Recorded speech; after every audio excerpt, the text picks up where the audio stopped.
ओम साई राम। श्री साई सच्चरित्र अध्याय 48 भाग 1 सद्गुरु के लक्षण। दूसरा अंश।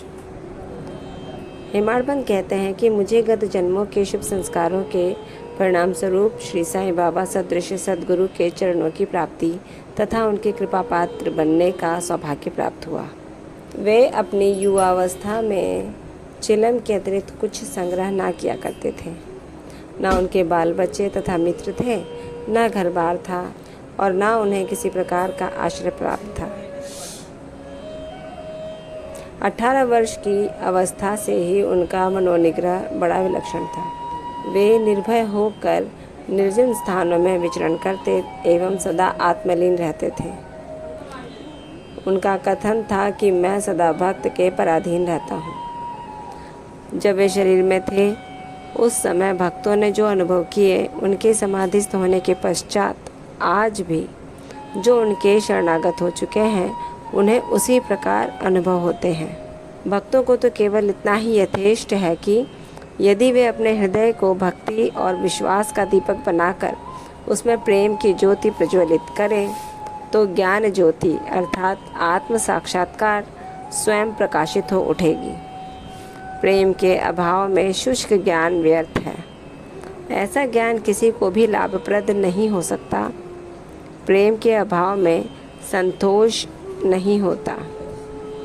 इसलिए हमारा प्रेम असीम और अटूट होना चाहिए। प्रेम की कीर्ति का गुणगान कौन कर सकता है, जिसकी तुलना में समस्त वस्तुएं तुच्छ जान पड़ती हैं। प्रेम रहित पठन पाठन सब निष्फल है। प्रेमांकुर के उदय होते ही भक्ति, वैराग्य, शांति और कल्याण रूपी संपत्ति सहज ही प्राप्त हो जाती है। जब तक किसी वस्तु के लिए प्रेम उत्पन्न नहीं होता तब तक उसे प्राप्त करने की भावना ही उत्पन्न नहीं होती। इसलिए जहाँ व्याकुलता और प्रेम है वहाँ भगवान स्वयं प्रकट हो जाते हैं। भाव में ही प्रेम अंतर्निहित है और वही मोक्ष का कारणीभूत है। यदि कोई व्यक्ति कलुषित भाव से भी किसी सच्चे संत के चरण पकड़ ले तो भी यह निश्चित है कि वो अवश्य तर जाएगा। ओम साई राम। हेमाड़बंद कहते हैं कि यदि हम ईश्वर की भक्ति में लीन हो जाएं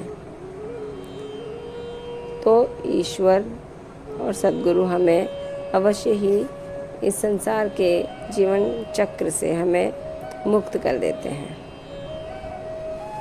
इसी के साथ ये अंश यही समाप्त होता है। कल अगला अंश श्री शेवड़े का अध्ययन होगा। तब तक ओम साई राम। बाबा आप सब पर कृपा रखें, आपको आशीर्वाद दें और कष्टों से दूर रखें। ओम साई राम।